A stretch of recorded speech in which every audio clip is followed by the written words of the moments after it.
just want you to know that I have actually been offering signed copies by me and you through Malaprops, and I just sign your name too. Excellent.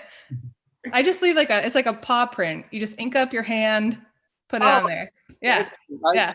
I'll start doing that. That'll be a lot easier than what I'm actually doing. I think people need to know right off that you can also, it comes as a handy poster, a very cool poster. Look at that. And you can also get these really groovy bookmarks.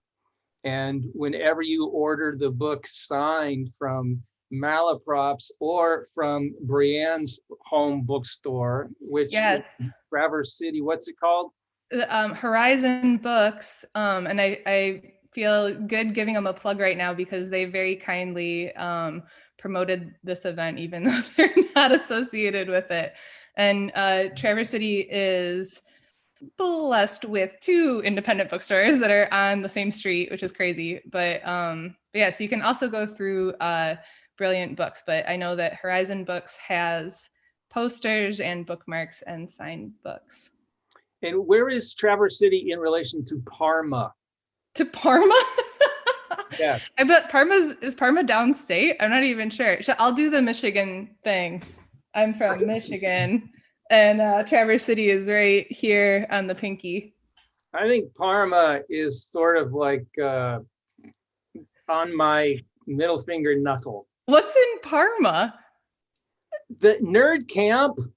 Oh, that's right. In my head, it's in Jackson. Yes. Yeah, I think that they're kind of, down here-ish. They're many hours from here. I'll leave it at that. For those of you who don't know, Nerd Camp, it's kind of defunct now because of COVID, but Nerd Camp was a bunch of people that just love books that would get together, and this would be authors and illustrators and publishers and editors and fans and librarians, and everybody. It was just like a big mosh pit of people, and it was awesome. Like summer camp for book nerds. It's great. Exactly. It was big nerd thing. We were all very proud to be nerds there. This lady who I'm talking with, we're in the Paris of the South right now. Now, I know a lot of you that are watching are from all over the United States, but it's just amazing that we can collaborate. And I'm going to start things off by talking a little bit about how the book came to be. And then I'm going to segue gracefully into Brianne, who's going to talk about how she created the art for this book. It's awesome that we were able to collaborate this way, because this book is a celebration of collaboration. And it's actually a collaborative effort between a lot of people. And I'm going to kind of go through exactly all the collaborations. The first one was dad jokes. It started with the dad joke. And the second one, librarians came into it. The president of the United States actually had some collaborative input. My old professor from graduate school and his sister had some input. Candlewick Press has an army of brilliant designers and editors, and the main editor, Katie Cunningham. And also Emily Dickinson was a collaborator in this book. You may not know that, but then of course, Brianne Farley was the other main and amazing collaborator. So here's how the thing went. The dad joke goes, what's the greatest nation on earth? And the answer is your imagination. And that's a bad dad joke. Oh, it's terrible. It's terrible, and why do you know when a dad joke is a dad joke? Is when the punchline is apparent.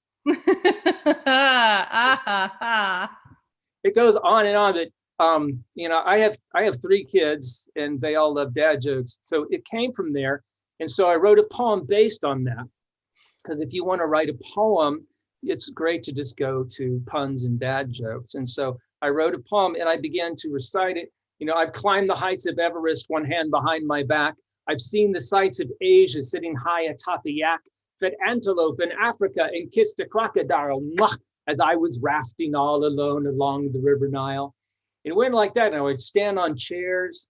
And so it started with a dad joke. And it became a big hit in the shows that I did because I was a performance poet. And then I started doing some shows in libraries, and I saw all these books, and I wanted to connect to the place where I was. And so the line went something like, how did it go? But although these wondrous places hold a certain fascination, the greatest nation in the world is my own imagination. I visit remarkable, marvelous lands, and I never leave my chair. I only have to read a book to feel as though I'm there. Initially, it was I only have to close my eyes to feel as though I'm there. And I just changed it up because I was in a library. And that connection, that collaboration of just going out and including the different things that you experience in the world into your ongoing poem. You know, we write ourselves into existence. It actually changed the whole focus of that poem. So now it became imagination and about books and reading.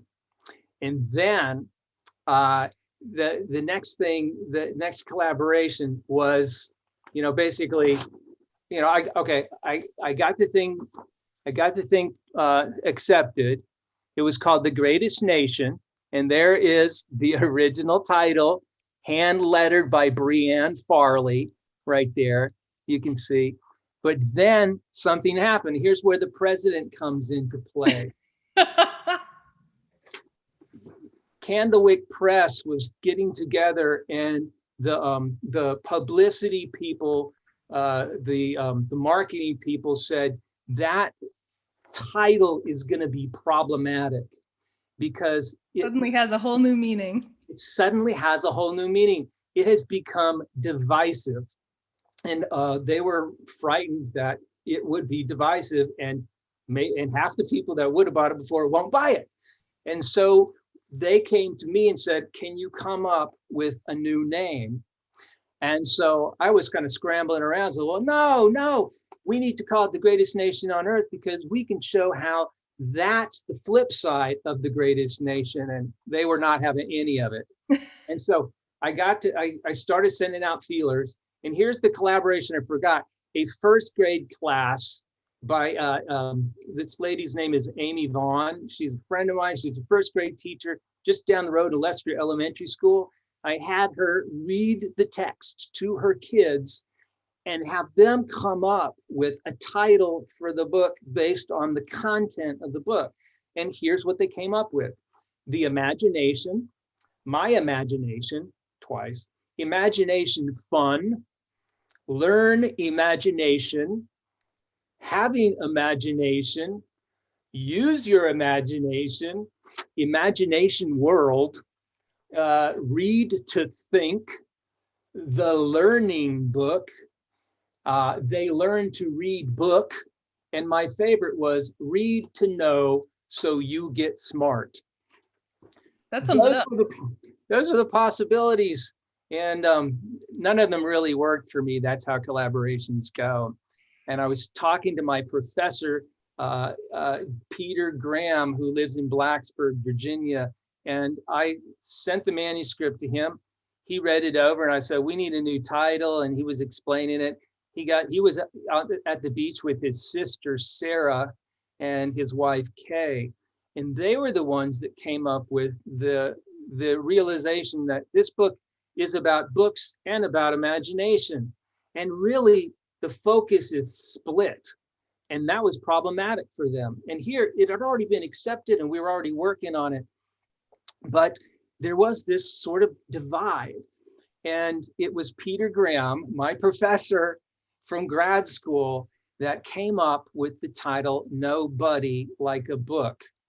And he saw the immediate punsibilities within that title.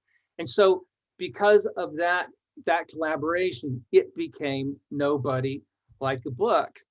And then this happened. I'm gonna hold this up. So I had to change some of the words, right? And so you'll see here, We learn to play harmonica. We learn to bake and cook. We learn to read and how to add and how to bait a hook. You see that there. And now I had to change it. Instead of we learn to read and how to add and how to bait a hook, it became we learn to read and think. There is nobody like a book. And so you see how Brianne had already baited a hook in her illustration right there and had the other girl smelling the stinky fish. But then we got rid of that line, and you'll see in the final art that that image is still in there as a vestige of what the words used to be. It's almost like brush strokes that are left over from an early version. And I just love that the collaboration is actually there and apparent through the whole thing. So there was lots of changing of words. And you might notice already that the collaboration with Emily Dickinson here is that there's a lot of travel imagery in this, and a book takes us to places.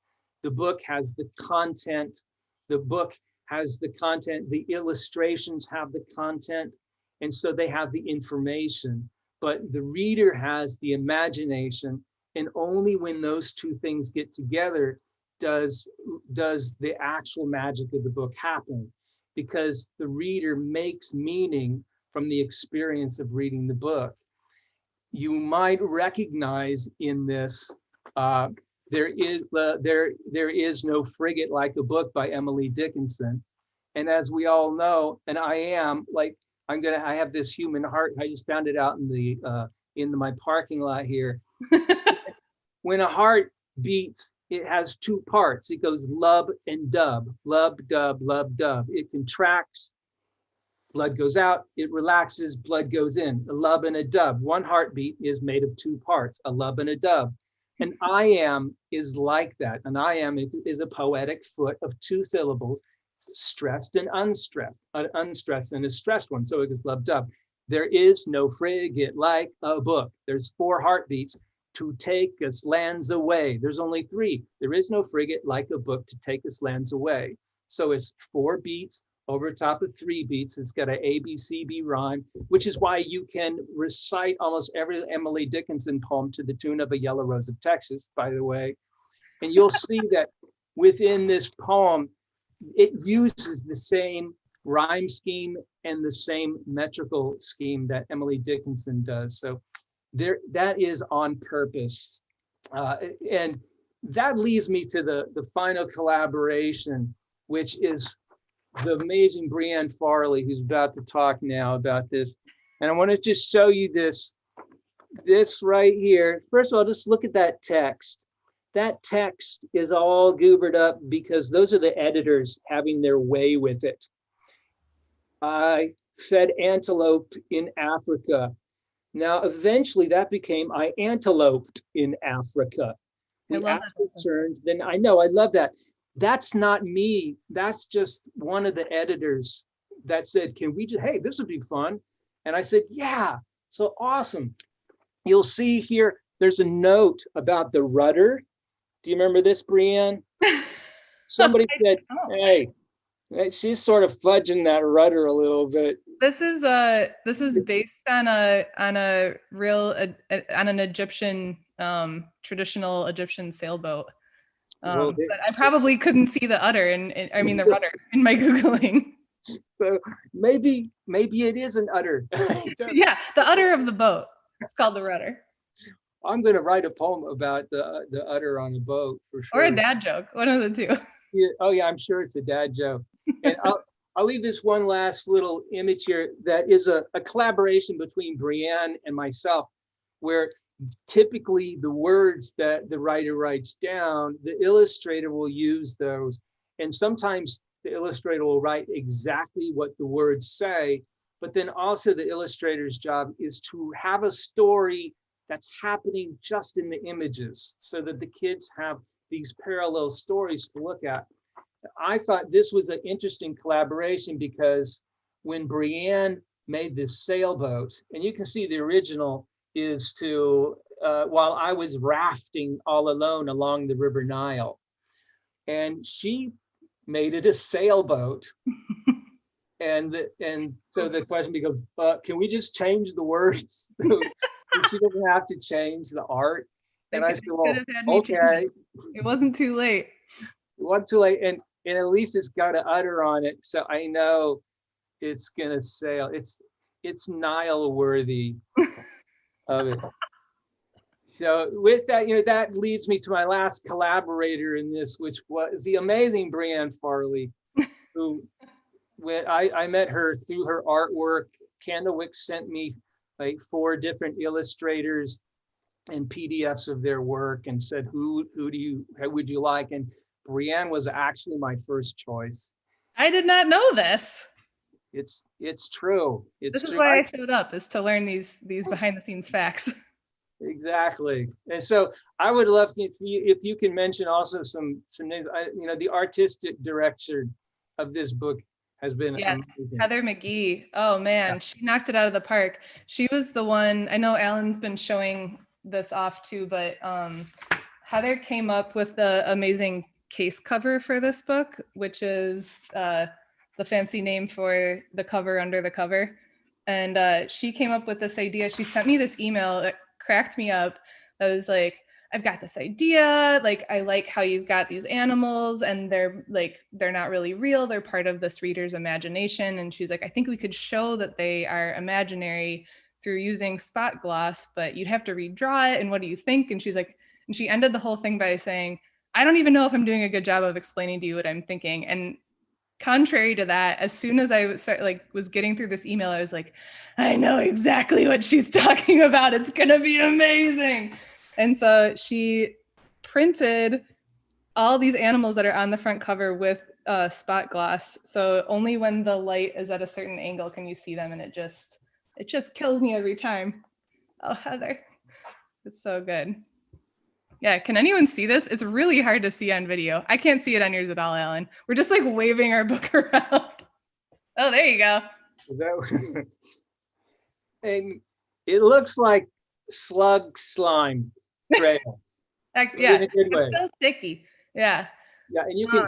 It's embossed too, so you can rub your fingers over it. Yeah, so yeah. I call it boss gloss. Just casually. Yeah.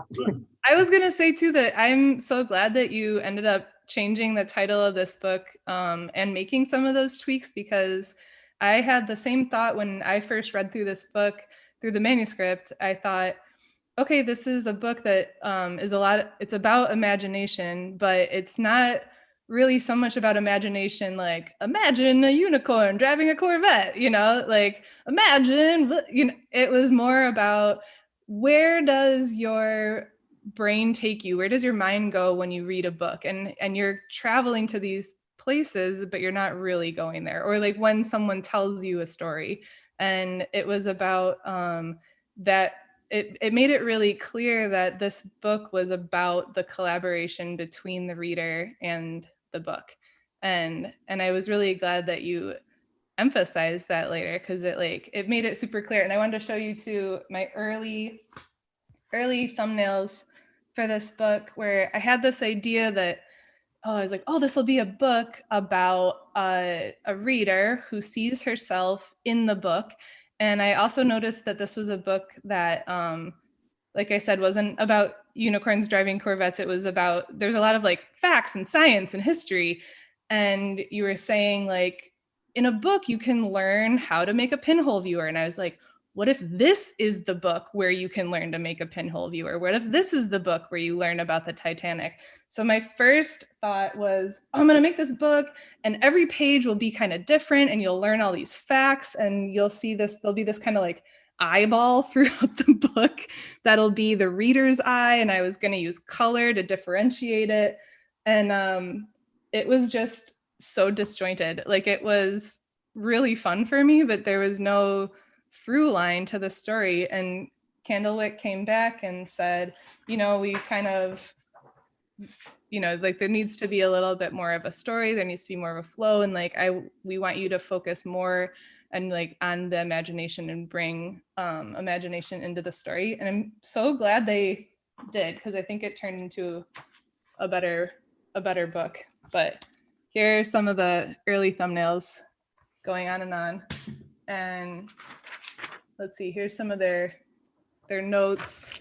I was going through my thumbnails that I showed them and taking notes on what they thought of my book so far. And so then I wound up with a book that's it still kind of follows readers as they're reading a book, but it became a little bit more about if you read a book about the Titanic, what would you want to do after you read this book about the Titanic? You might want to try it for yourself, try to like drive a model boat. Or if you read a book about types of clouds, you might not only think about like cirrus and cumulonimbus, but you might also think about clouds that were horse type clouds and boat type clouds. And all right, so here's this last little part I'll talk about is that this was one of the early sketches. Let's see if I even have the thumbnail version of it. Oh yeah. So that was actually the same line that you were reciting earlier, Allan, about closing your eyes and not having to leave your chair to feel as though you're there. Cool. But so this girl is reading a book and she's imagining herself in a jungle. And it started out as this extremely tiny little scribble and pretty quickly moved on to this sketch, which was inspired by, I wanted to talk about this painting because this jungle drawing was inspired by me looking up images of jungles and really being drawn to these paintings by Henri Rousseau, who was a painter in, I believe, the early 1900s, who lived in France. And I found out never went to the jungle. There we go. And so he never went to the jungle. He went to conservatories and looked at plants, and then he read books about the jungle, including, it turns out, children's books. And then he just painted a ton of jungles, but they're all completely imaginary jungles. And I thought that was so perfect for this book because this is a book about someone imagining themselves in a jungle, and this is an imaginary jungle. So here's the painting. Wow. So this is done with gouache, which is a lot like watercolor. It's watercolor with chalk mixed into it, so it's kind of opaque, and collage. And I collage with this paper because I also do some printmaking. There's a very thin, very strong Japanese printmaking paper that doesn't have, so watercolor paper is good for painting with watercolor because it has this stuff on it called sizing that allows the water to kind of float on top of the paper. And this Japanese paper is kind of the opposite of that. It just sucks up all the pigment into the paper, but you get this kind of cool tie-dye effect with it. And so I collaged, this is collaged on and these are collaged on. And then there's also some crayon on there, some colored pencil. It was fun. This is this is the second book I've done traditionally. I used to work more digitally. And I think Carrie is on, yeah, Carrie Finnison is on here. And hers is the first book. She did Dozens of Donuts, and hers was the first book I did traditionally. So thanks, Carrie, for letting me guinea pig. You be my guinea pig. So yeah. So that's my Henri Rousseau inspired painting. Another collaborator is Henri Rousseau. So yeah, I don't know, Allan, did you want to read the book now, or should I show you some more art? I think when you talk about the collage, yeah, I'm not sure everybody exactly knows what you mean. Like when you created that lion. Yeah. You should show them that if you got it. Oh, my video? Yeah, but I saw like the little, you actually cut the lion out. I did actually cut the lion out. He's he's glued down here now, so it's a little hard to see, but this was painted on this thin Japanese printmaking paper, and then when it dries, I can color on top of it with colored pencil, And this is actually 3 layers of paper. So there's his body, and then his mane and his face are 3 separate layers of paper. And there's also, with the planets, you can kind of see that is just done with regular sketch paper. And I take really cheap, terrible acrylics and swirl them around and cut them out. And those get glued on too. Yeah, and some of these ones are so loose, I drew them a couple times. So these are the reject sun and moon from that page. I love how the moon is photobombing the sun. That's the scientific definition of an eclipse. It's a photo bomb. The photo bomb. I got a question about this Henri Rousseau thing. Look, Yeah. What's this thing called? A tapir. Of course, I knew I'm that. impressed with myself that I just knew that off the top of my head. I think it's a tapir. That's the kind of thing where, like, I have all these notes taped all around me so I don't forget things. That would be one. We practiced this ahead of time. Look at this. What is this? Oh, that's a praying mantis. Nice find. That's a little Easter egg in there.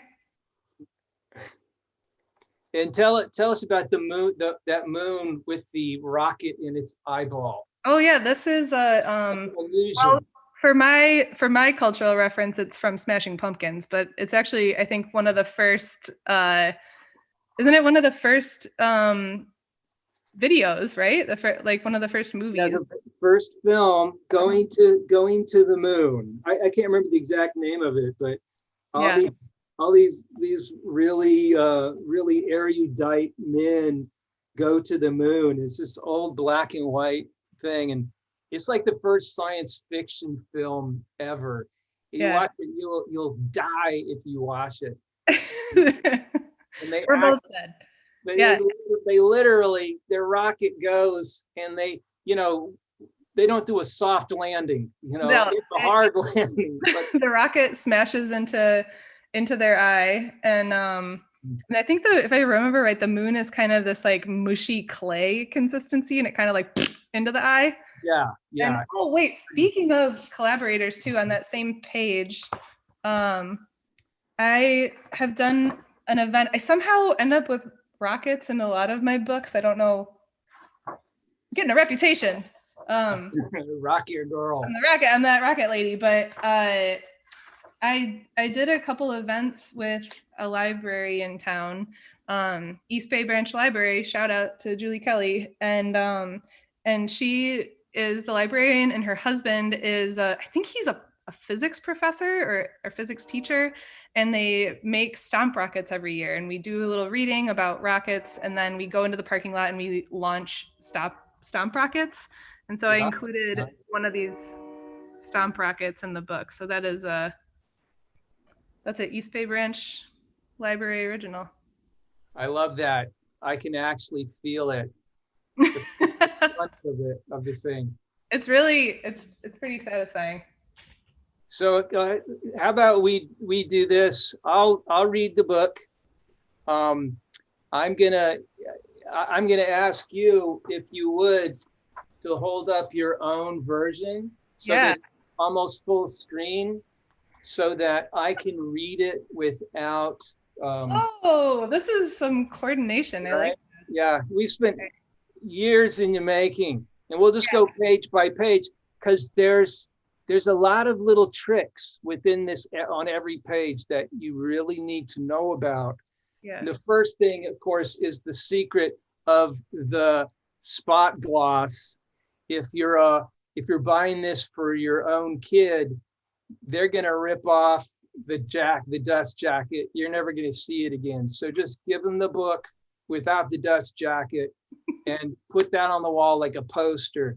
Yes. If you're buying this for a library and you have that library stuff on top of it, don't tell them anything about the slime underneath that thing. Yeah, it'll get torn into. Yeah. Yeah. So we start off with this amazing, this book belongs to, with an echo of the lion that we were just talking about. Mm-hmm. And we turn the page, And we Light turn this the page. Beep. Sorry, I'm busy rearranging my lights here. And we've got that thing. What page? What's that page called? The half title page. Thank you very much. That's the half title page. And you can see that there's a little train there. And then you turn the page again. Beep. Full And title page. I love it. This is called the title page. This is great. I feel like I'm being quizzed on my book anatomy. And let's see, which side is recto and which side is verso, Brianna? That's correct. We say recto, it's on the right, and verso actually comes from the Latin verso, to turn. It's the turning of the page. I didn't know that. Well, it's true. And so that's why the left side is verso. It's not because it's the left, it's because the page has been turned. And also, ironically enough, verso is the root word for verse, for poetry. It's like the words turn. It was an agrarian term, the turning of the plow, to plow the field into furrows. And so there's a lot going on there. Latin, go figure. I hope everybody's taking notes. There's going to be a quiz at the end. Yes, there will be.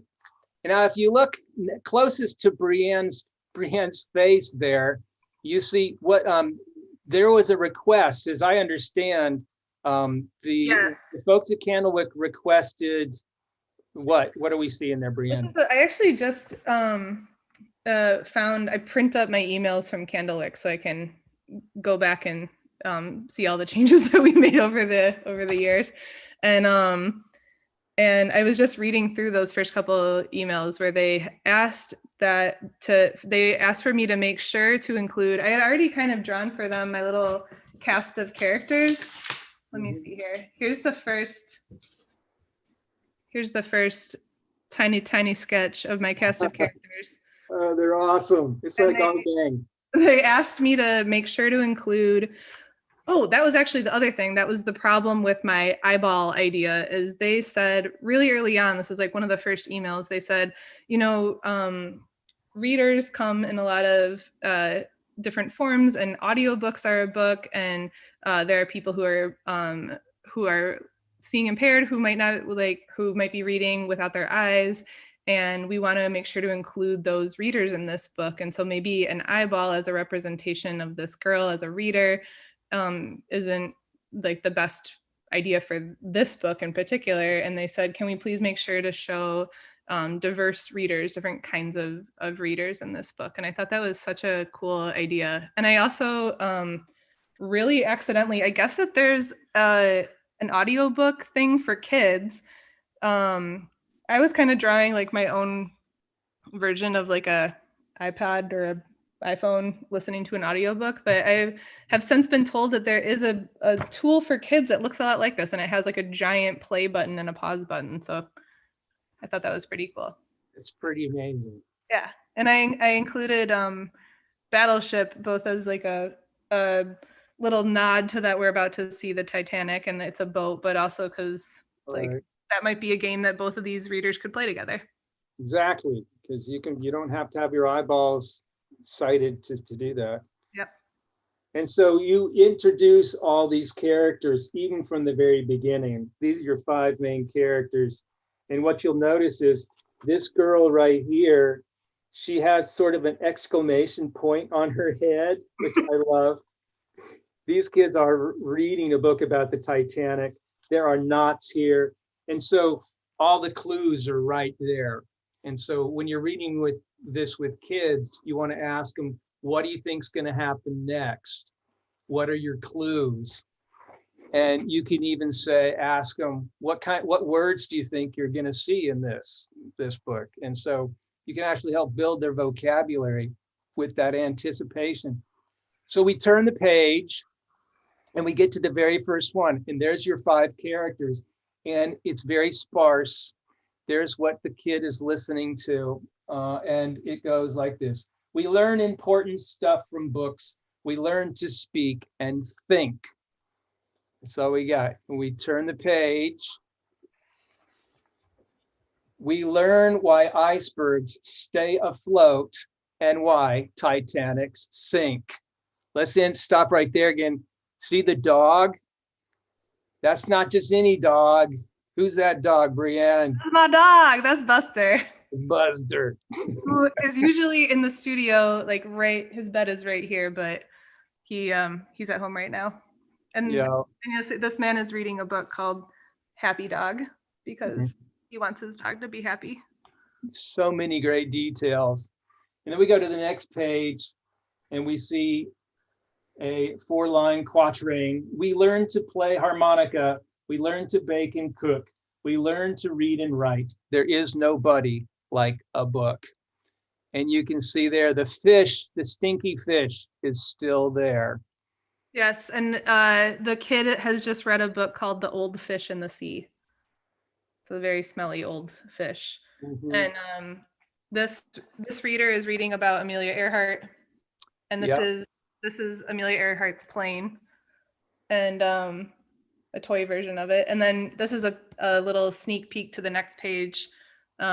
He's reading a book called Hot Air Balloons. Oh yeah, about hot air balloons. And I got to tell you, Brianne, this guy right here. Yeah. See, initially, the early sketches, this was blank. Yeah. And I believe they asked you to place a figure here. Yeah. And I said, I want to see a kid in a dobok doing karate or taekwondo. Did you really? Yes. But I guess you didn't get the memo. I guess not. This is my interpretation of that. It does look like a dobok. Well, this is I guess I didn't talk about this, though I meant to, but another theme that I noticed in this book was the book express and all this train imagery, but there was also a lot of talk of kind of travel through books, and so I tried to include as many different vehicles for travel as I could in this book. So this just seemed like an opportunity to put in another vehicle. Right. And Emily Dickinson is in there. The frigate. The whole thing. The frigate, we're frigating through. Right, a frigate's a boat, right? Yes, exactly. Okay. It's also a curse word for a first grader. Frigate. And we turn the page and we see now the balloon is there. And you see the cupcakes are being put into the balloon, cupcakes from the page before. And we've gone from recto to verso, and we've turned and we brought our cupcakes with us, and Buster is still in the background.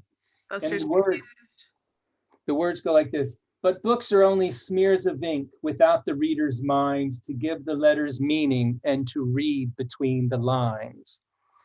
The little girl lying on her back is pointing upward. It draws your eyes up to the clouds that are a frigate in the clouds. So you got old frigate and you got a new train underneath. I just love how all this comes together.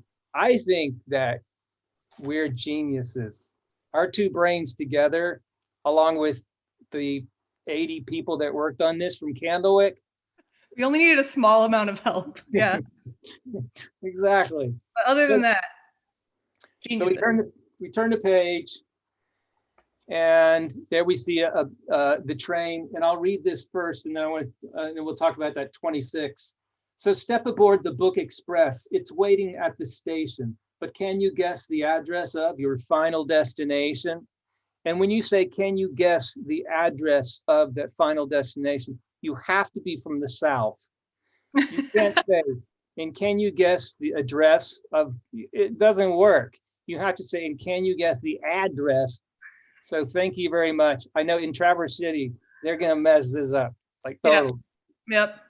Cultural differences. And there's the Book Express, which used to be the Word Express until we changed all the words, right? And why is the number 26 there? For the letters of the alphabet. Which Duh. I did when you asked me that the first time. I said very confidently the letters of the alphabet, and then I was like, it is 26, right?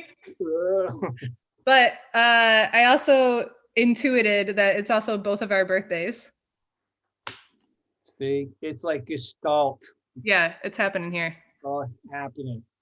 And then we turn the page and it says, and can you guess the address of your final destination? And here's the punchline: the greatest nation in the world, your own imagination. And there's she's got her own lettering there. And there's a whole, I love, it's got that whole city in the clouds there. Yeah, this was a moment of Candlewick really asking for, well, this was, I guess I should say, the result of them asking for, like, really, like, let's get weird here. Like, let's not all focus on facts. So I felt like they were basically asking me to draw bright blue bumblebee bugs. I love the bumblebee bugs have a nose. Show them a close up of that big nose. I love their noses. It's a special type of blue bulbous nose bumblebees. Right. That's where I go. If you say get imaginative, I'm like, yeah, I know what this means. It means bumblebees. I like the Middle Eastern vibe of the city in the clouds too. That was kind of cool. And then we turn the page and we're stomping on rockets. We've talked about this one. I've learned to name the planets, and notice now it's in first person.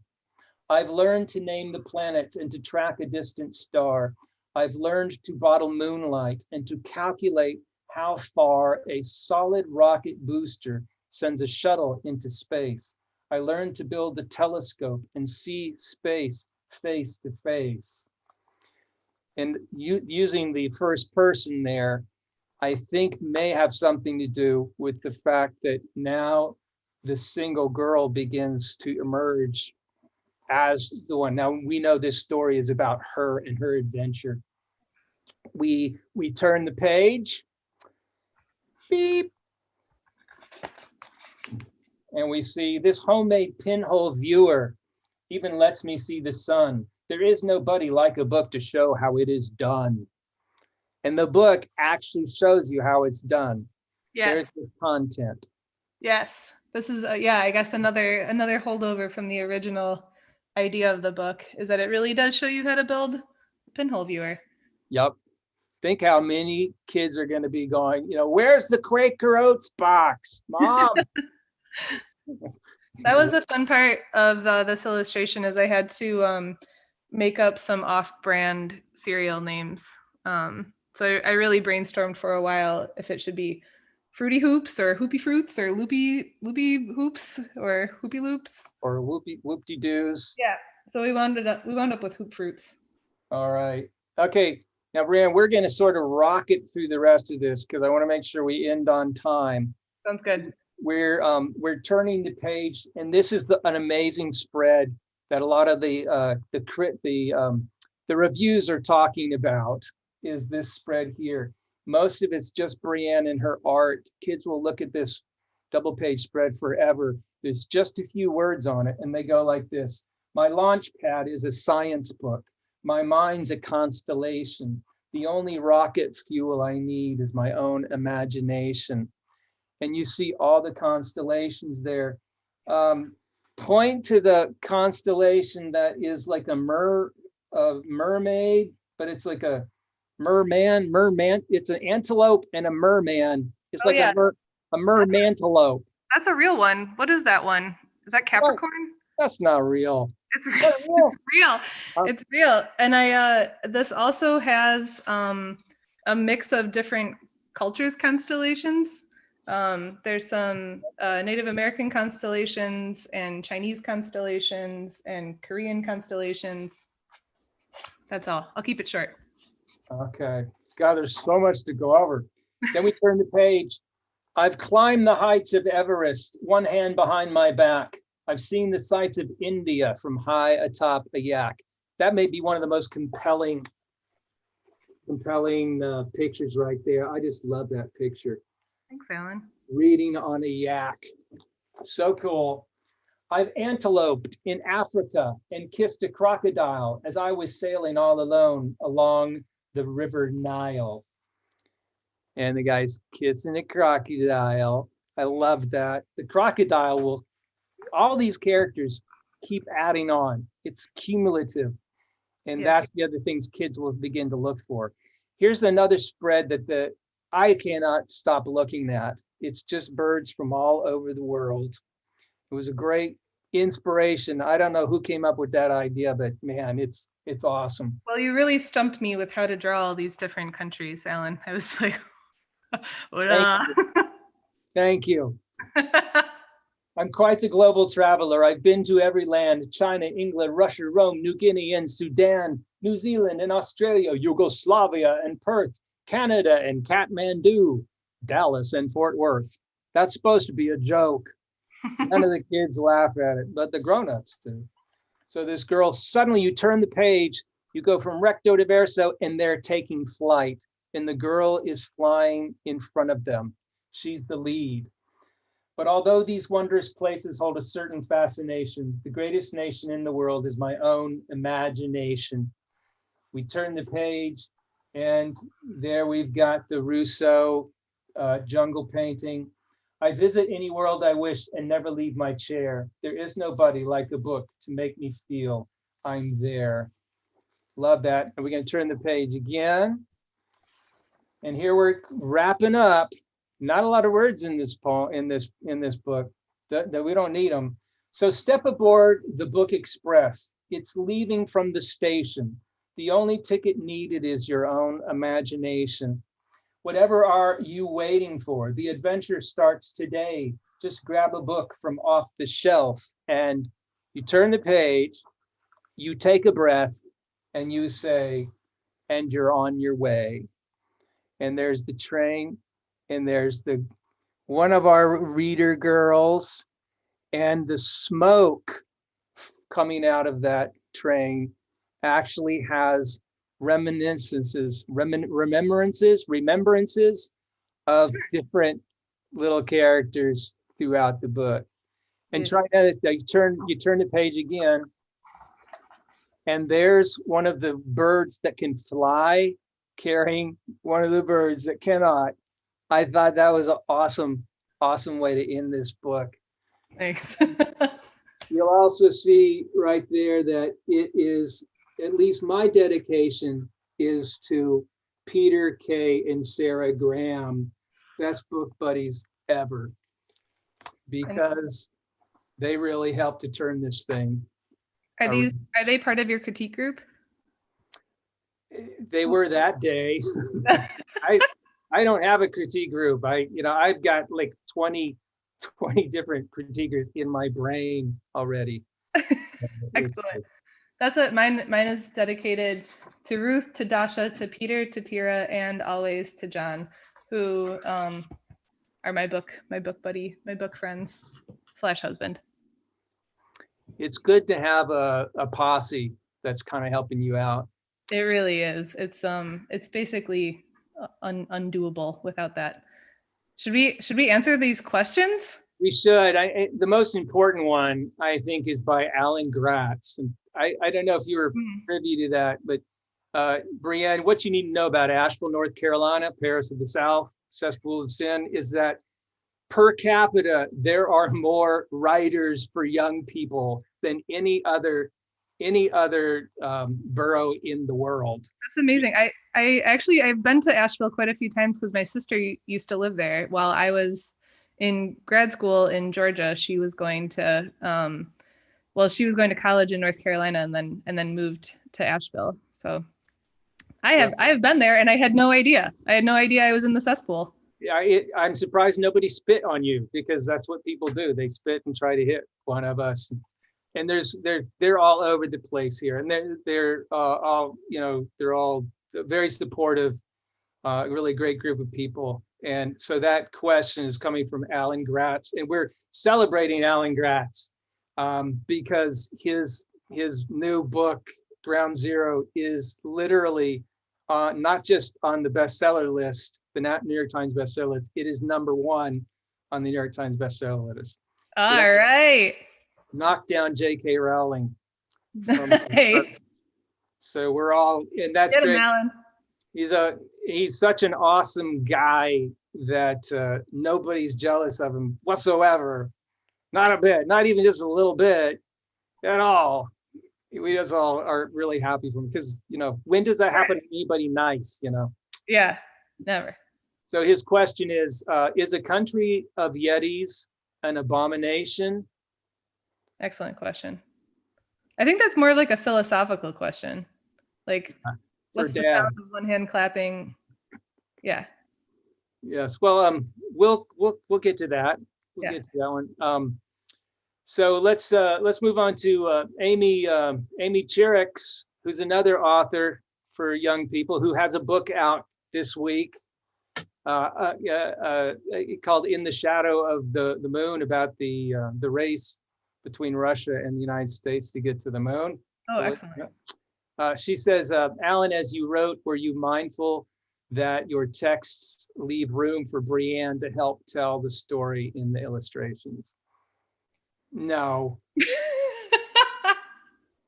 You left me a lot of room. That's one of my favorite parts about this book, is that there were no characters described. There was like no real plot. It was very open for me. It was like a open playground. It was really, really fun to illustrate. I think it may stem from the fact that it is a poem.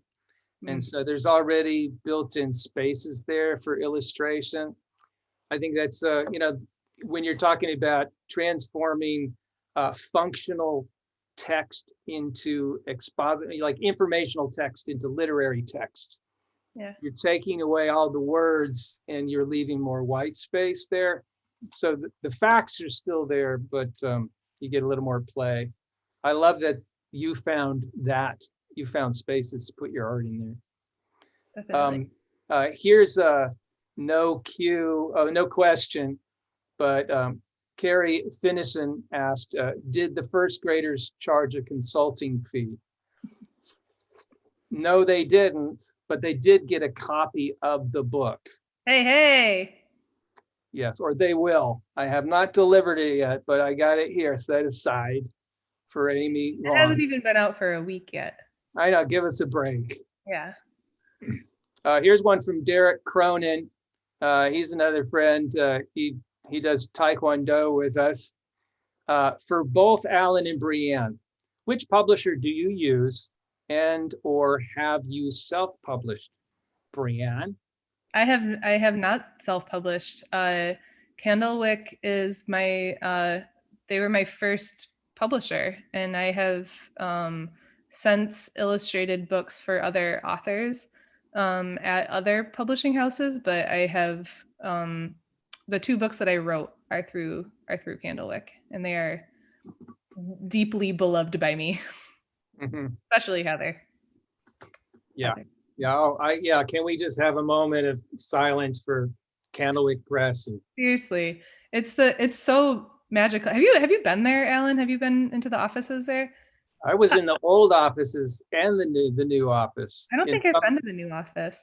Well, it's probably the old office now, but it's in Somerville, Massachusetts. Oh, okay, yes. Then I've been to the new office. Yeah. Like open, there's lots of light, and it's filled with good vibes. Yeah. Independent publisher. They also have deep pockets because they're part of Walker Books in England and in Australia. So you get a lot of reach, and they're just really good to their creative people. Yes, I second that. Yeah, same with me. It's like they're my only one. I've had some other things done through other publishers, but really it's like Candlewick gets first refusal of everything. Yeah, they're pretty great. They make it easy to love them. Yeah, they do.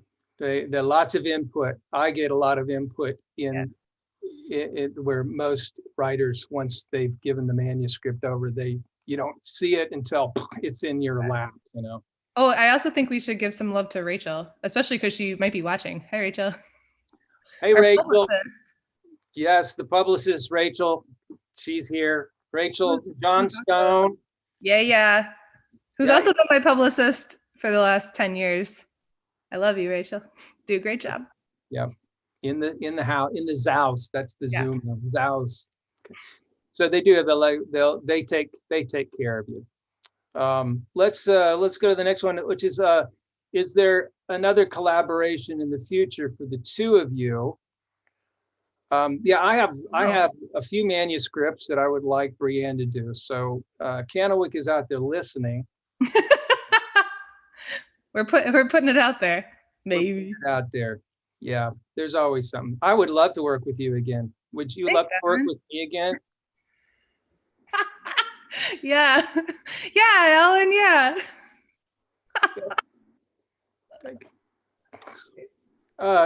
So I think that was it. I think that was all the questions that we have. Do you have any questions, Brianne, for yourself? No. How's COVID going for you? How's the pandemic insurrection going for you? So good. So good. Okay. Yeah, I don't know. I feel like we're already at our time. We are. Thing I brought was I could show you all the cover sketches that we went through.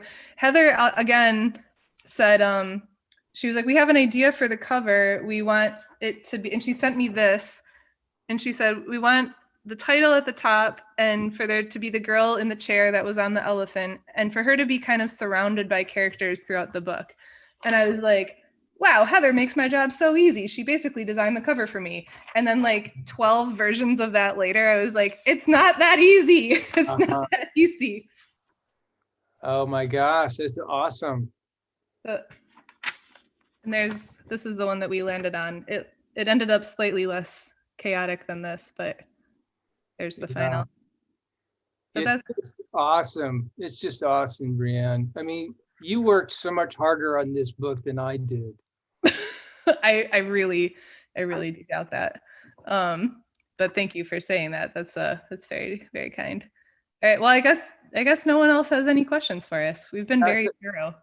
I think people just need now to buy the book and buy 10 copies because you need to give it to people, give it to your libraries. Yep. It's a celebration of reading and collaborating.